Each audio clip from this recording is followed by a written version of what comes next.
Can't Stop Lying gave me a little surprise tonight. He gave me a little treat, a little way to spice things up. See, I don't pre-watch these clips, and it is increasingly hard for me to find stuff I want to talk about that I haven't seen already. It's just it's a big mix, right? I'm like, but I can't. The back and forth. So, CSL, basically scans for stuff, and a couple of things I can't do because I'm like, I watched that earlier today, or I saw that yesterday, or whatever. But this one was, I gotta say, this one was fresh off the presses. Good old Waters World. We haven't covered Waters World, and I guess the idea is that he may be, or has, or will be, or at some point, or is occasionally taking over Tucker's spot, or they're moving him into it, or something like that, while they broom Tucker out to the Fox Nation website and then disappear him forever. This one has our Marianne Williamson reveals the cause of the real political divide in America on Waters World. Yes, Marianne is making sure to keep her powder dry and only draw attention to and go on shows that truly matter. Oh my God. Now, many of you may or may not know that I have known Marianne Williamson since 1990. I used to run the mic at her lectures and then run her lectures for a bit after that. I am the person who, I used to run her website. I'm the one who talked her into buying Marianne.com when I was like, you don't understand. A URL at some point will really matter. You're going to want to have your name. And they were like, blah, blah. And I was like, do it. So she has Marianne.com because I am a futurist. For the same reason I have HalSparks.com, which I got at the exact same time. It's like 1993, I think. Yes, I do. I do indeed know the secret. And anyways, the fact that she's on Waters World is embarrassing, is bizarre. Of all things, like, I kind of get if she went on Hannity or something, if they would have her during the election. But yeah. I'm curious as to what needed to be said so much. She may have a new book out, and it may just be all part about that. I've been thanked in one of her books. I'm in the acknowledgments of one of her books, and I was at all the lectures where her first book came from. I largely met Oprah because of that. They were buds. I did A Course in Miracles all the way through. It's true. Long time ago. But I'm just curious this is only 5 minutes. They only gave her 5 minutes. They didn't give her the full, shebang of the show. She didn't get to guest host. I don't know, no word on whether or not they gave her a microphone and allowed her to walk around Chinatown making anti-Asian jokes. But please tell me, I'm good, Sasha, thanks for asking. Please tell me what the true, real political divide is while going on Waters World, of all things. Oh, why is there... I'm not hearing audio because I turned that thing off. The Dems' Civil War is what he's leading off with. By the way, I don't have any evidence to back this up, but I have heard rumors that Waters and Ben Shapiro share eyebrows, that they have to return them to the box after their show and only take them out with permission. I think they have custody of it, like weekends and holidays. So, hold on. Hit back over here and click. Among Democrats, the left not satisfied with President Joe Biden's leadership. His own party wants a progressive primary challenger. One person who's... No, they don't. They so don't. We saw this article a couple of days ago. Like Politico ran this article that Weaver, Sanders' campaign manager, like, one prominent Democrat says that. I'm like, okay, first of all, the campaign manager of an independent who ran on a Democratic ticket is not a prominent Democrat. He's not even a Democrat. Names being floated. Marianne Williamson. She ran for the nomination last time, debated Biden, and captured our attention. Right. That's right. In the article, somebody brought her up. That's right. My first call is to Prime Minister of New Zealand. who said that her goal is to make New Zealand the place where it's the best place in the world for a child to grow up. And I will tell her girlfriend you were so on, because the United States of America is going to be the best place in the world for a child to grow up. I'm going to harness love for political purposes. I will meet you on that field, and sir, love will win. Marianne Williamson. It's not the clip that I'm looking at. And Marianne, why did you let them pour a bucket of water over your head before you came on the show? And what's the lighting situation here? Are they just doing this to you? Joins me now. All right, so Marianne, are you considering primarying President Joe Biden? No, like many, many people, I'm thinking very deeply about what's going on in this country. And I realize that the horse race is not the conversation that most matters. You know, to listen to Fox, to listen to CNN, to listen to MSNBC, it's all about left versus right, isn't it? But I don't think that that's the real political divide that most matters. Okay, first of all, it sounds like Marianne has the gunk right now. Marianne, I hope you're well. It sounds like she's got the gunk. Yeah.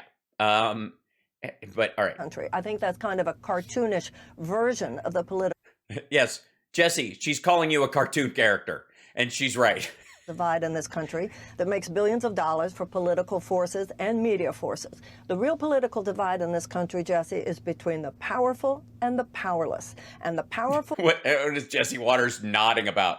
Yes, the powerful, you know, Chinese immigrants and black people, and the powerless, me and Ben Shapiro, and our shared custody of the eyebrows. You are headquartered in both major political parties.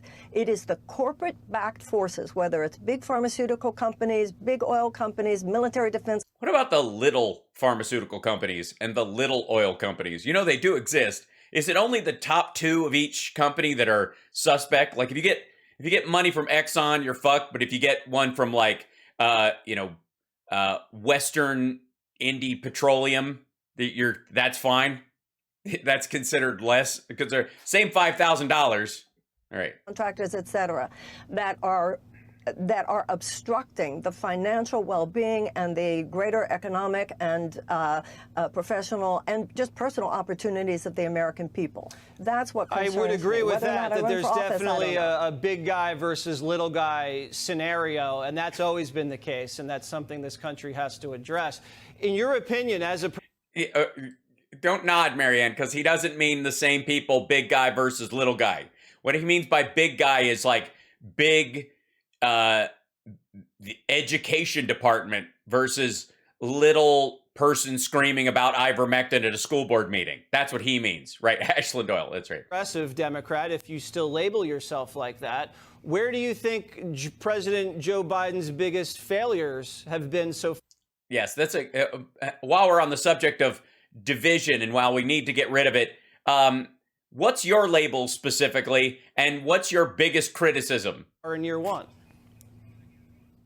Not pushing back. The biggest failures of Joe Biden, to me, are the same. Not pushing back.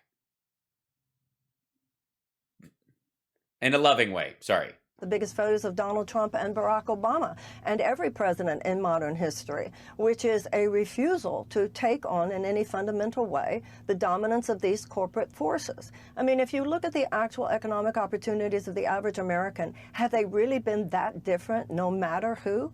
Now, Yes, they absolutely have. Yes, measurably. Due to the policies of Barack Obama, the worth of the bottom 50% of the United States went up $3 trillion.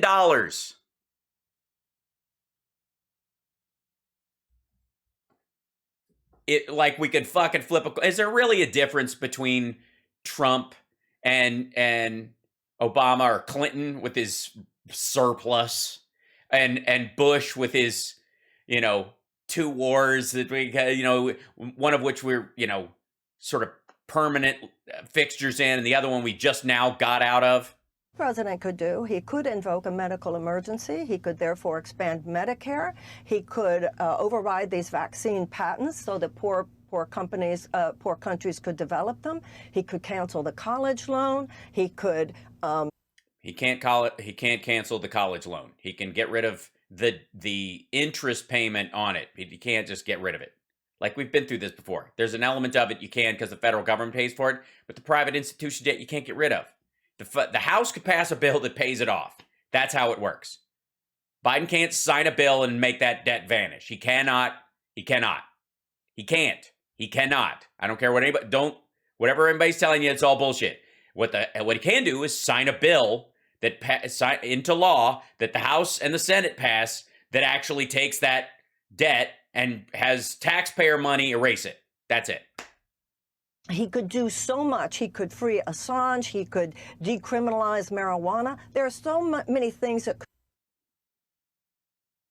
be done with the power of the presidency. But what has happened is that the presidency itself is such a partisan thing.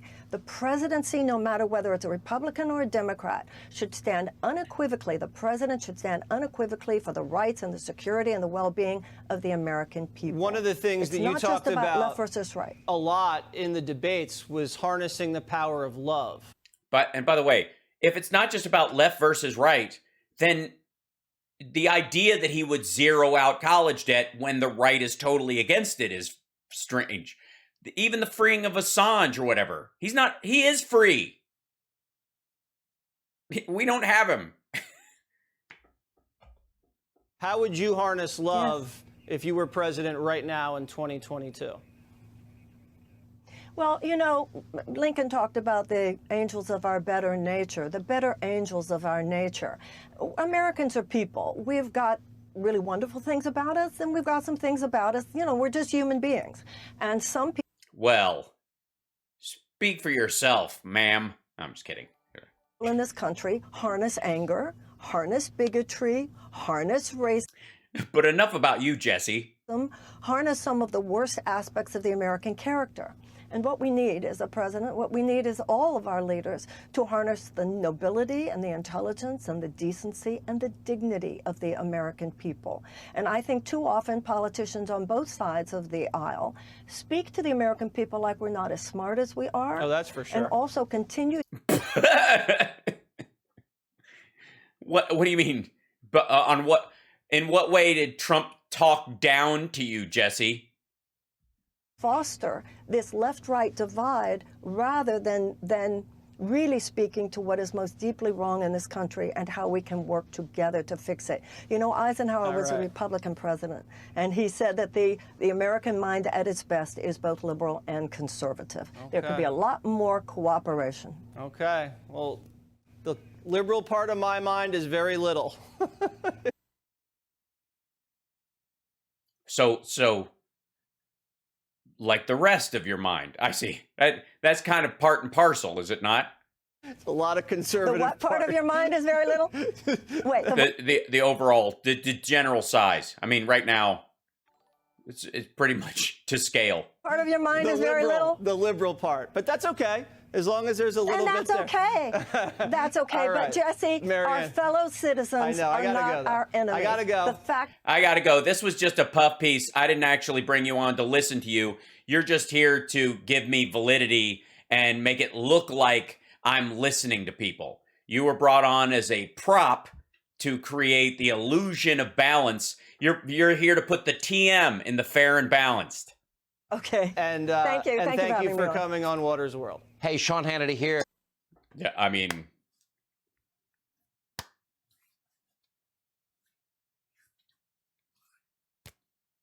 that's, I mean, okay. Let's just say that it makes no sense to me why the answer on that call was yes. If you're not selling a book, why the fuck are you on Jesse Waters' show? Because he's grotesque. No, Marianne's not a bad human being. But she was used as a prop just then to give him the illusion of actually listening. That's terrible. Don't do that. Unless you're going to push back against him. And the idea that the presidents we've had, right and left, don't push back was part of her point. And then she goes on Jesse Waters' show. I mean, a dude famous for his racist jokes. his racist man on the street stuff that he would do for Fox News, and just go, we can find a fucking hell.